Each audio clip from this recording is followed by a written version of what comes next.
The H-1B visa program is essential for bringing qualified technical capability into the country. If 2 million more immigrants came to the U.S. each year, we could reverse our predicted population and productivity decline. We need to bring Americans back into the workforce and reform existing programs before we expand immigration. Recently, the United States has faced a significant challenge in retaining its high-skilled tech workers, as many are now turning their gaze towards Canada. The reason for this shift is due to the H-1B visa program, a key player in bringing in folks with top-notch technical skills. But here's the catch.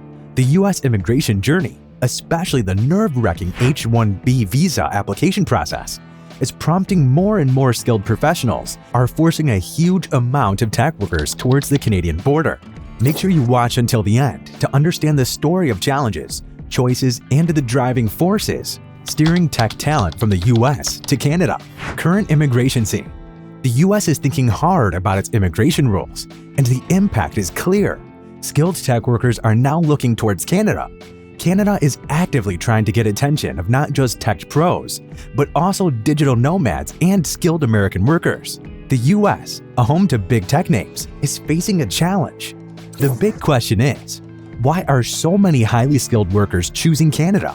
As the US deals with the twists and turns of immigration rules, the worry is growing. If they can't bring in more top-notch talent from around the world, the risk of losing out to countries like Canada is challenges with the H-1B visa. Getting into the US job market with the H-1B visa is not a walk in the park. It's a kind of visa meant for bringing in foreign workers for specialized jobs, especially in tech. But the process? Stressful, super complicated. Every year, the US government puts a limit on how many H-1B visas it hands out, 65,000 to be exact. If you're a smarty pants with a master's or doctorate from a US university, you get a shot at an extra 20,000 visas. Sounds good? Well, here's the catch. It's like a lottery. Your chance of working in the US and contributing to the country depends on luck. You toss your application into a pool, and it's a random draw if you get picked. I have been in the lottery 3 times, and it took me 3 times to get accepted in the lottery. For the first year, I wasn't accepted. For second year, I wasn't accepted. It was very stressful because if things don't work out, you have to leave the country. The competition is fierce. In 2021, almost half of the eligible folks got selected. But fast forward to 2024, out of 758,000 hopefuls, only 188,000 got picked. Less than 25% received the golden ticket, and thousands were left out. So it's not just about getting the visa. Once you're in, there are rules. You're like a guest. You can't just do anything. Imagine living in the US for a decade, paying taxes, but not having the same rights as a citizen. No flexibility to switch jobs or work at a Subway. Green card? That's a whole new saga. It's like a long, tedious journey. And if you're from a crowded country, the wait is longer than you'd expect in a lifetime. The H-1B visa approval maze. So, you've made it through the H-1B visa application hurdles. But don't celebrate just yet. The approval process is another twisty path that can leave you dizzy. There are only limited visas up for grabs, and everyone vying for a spot. If you're not sponsored by an employer, you're out of the game. But if you are, you enter a whirlwind of paperwork and scrutiny. And that's not all. There are many more challenges. Once you secure the H-1B visa, you're not a free bird. Restrictions follow you like a shadow. You can't just hop jobs or do side gigs. Your spouse and kids? Sorry, they can't work without special permission. Now let's talk about the elephant in the room, the country gap. Holders from highly populated countries like India face a lifetime wait for the green card. Why? A 7% cap, leaving dreams of permanent residency in tatters. In 2023, the backlog hit a record high, with 1.8 million people waiting, and a whopping 1.1 million from India alone. It's not just a waiting game, it's a waiting for a lifetime game. So you see, the H-1B journey doesn't end with the visa in hand. Layoffs and H-1B holders. Let's say that you're cruising along, job secured, life on track. Suddenly, the storm hits. Layoffs. It's a harsh reality for many H-1B visa holders in the tech industry, especially when giants like Amazon, Google, Microsoft, Apple, and Meta decide to play the layoff game. These companies combined have laid off more than 240,000 tech employees. So you get the news. Your tech haven is no longer secure. What now? Per US immigration rules, you have 60 days. 60 days to gather your life, find a new sponsor, or pack your bags. Talk about pressure. Anoke from Ghana faced the music after a layoff from Micron. Visa status switched to another visitor visa, a temporary escape while searching for the next move. From October 2022 to April 2023, a staggering 50,000 H-1B holders lost their status due to unemployment. And here's the kicker: 12,500 didn't find a new legal status. That means facing the looming possibility of deportation. Among the hundreds of thousands laid off by US tech companies, 6,000 of those moved to Canadian tech sectors. Now imagine the stress, uncertainty, and sleepless nights for these skilled individuals. The storm doesn't just pass, it leaves a lasting impact on lives, careers, and dreams. Canada's call. Amid the chaos in the US, Canada opened their arms for tech professionals caught in the storm of uncertainty. The Great White North has crafted a strategy to attract the best of the tech world. Over the course of this year, Canada is going to be developing a specific stream for some of the world's most highly talented people that will be able to come to Canada to work for tech companies, whether they have a job offer or not. I think there's lots more we can do. Like, for example, even creating that welcoming community for everyone. On June 27, 2023, Canada unveiled a plan unheard of, an open door for 10,000 H-1B visa holders to apply for a 3-year work permit. The response? Overwhelming. The program hit its 10,000 limit on day 1. Unprecedented, they say.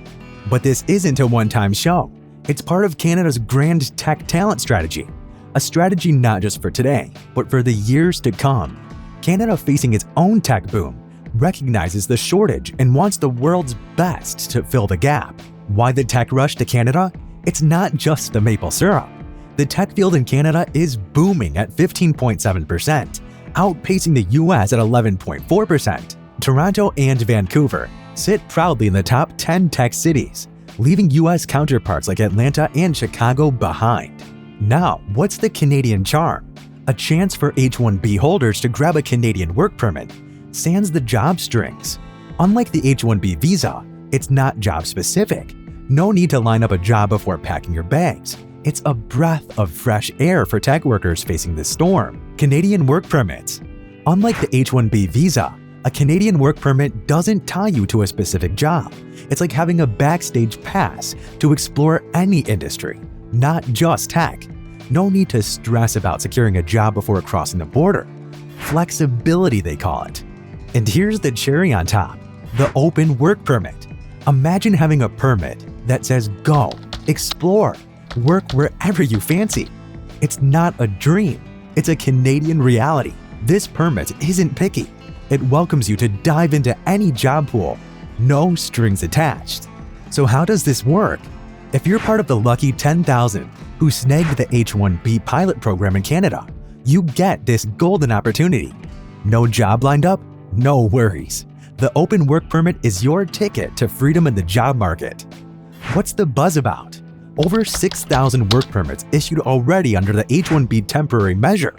The tech workers are thriving, adapting, and contributing. Canada sees them as valuable assets, not just as workers, but as individuals making a mark. How tech workers and jobs feel the impact. Now, let's zoom in on the ripple effect. How these shifts are shaking things up for tech workers and the job market. Tech workers hit by layoffs and uncertainties in the US are finding stability in the land of maple leaves. The 60-day countdown after a layoff? It's like a ticking clock, urging decisions. Some choose Canada as their sanctuary, a place where opportunities bloom and uncertainty dwindles. These numbers speak volumes. 50,000 H-1B holders lost their US status due to unemployment from October 2022 to April 2023. Tough times indeed. Of these, 12,500 didn't jump ship to another legal status. facing a 60-day puzzle to secure a new sponsor or ponder the D word, deportation. And then, Canada steps in with its tech talent strategy. Imagine the buzz, tech enthusiasts seizing this chance, grabbing the open work permit and turning uncertainty into opportunity, a focus on keeping STEM talent. Now, let's shift our gaze to the future. The big question: how can we hold on to the brilliance in STEM, science, technology, engineering, and mathematics, right here in the US? By 2030, the US expects a STEM job growth spurt, reaching 10.5% to 11.3 million. A tech utopia, you'd think. Not quite. In 2019, only 14% of STEM grads in the US actually worked in STEM fields post-grad. The puzzle deepens. 62% ended up in non-STEM gigs. Canada, on the other hand, seems to have cracked the code. Foreign students there get a smoother ride to permanent residency after graduation. A golden ticket, you might say. In the US, the green card dance isn't as swift. But in Canada, the journey from study permits to permanent residence is like a well-paved road. But what about the numbers? Full-time tech workers in Canada pocket around $94,800 on average, while their US counterparts score $129,700. Sure, there's a gap, but it's not swaying many minds. Stability, it seems, is more precious than a hefty paycheck.